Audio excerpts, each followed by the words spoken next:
దేవ, మిథున వాళ్ళిద్దరూ కూడా గొడవపడి ఒకే రాత్రి వేరువేరుగా ఒకే గదిలో వేరువేరుగా పడుకొని ఉంటారు. దాంతో అక్కడ ఉన్న మిథున ఉదయం అవ్వగానే బామ్మగారు ఏమనుకుంటారో ఏంటో అని చెప్పి తన బొట్టు చెరుపుకొని తన మెడలో మల్లెపూలన్నింటినీ కూడా ఇలా చెరిపేసుకుంటూ ఉంటుంది.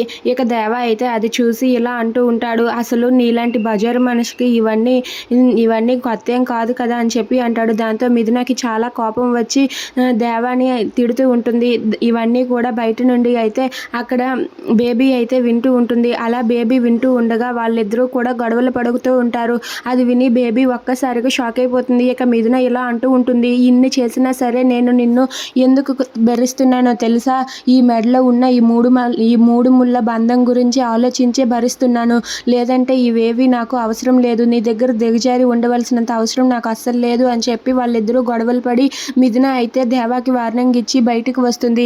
ఇక అది చూసి త్రిపుర అయితే ఒక్కసారిగా షాక్ అయిపోతుంది. ఏంటి వీళ్ళిద్దరి మధ్య ఎలాంటి బంధము లేదా?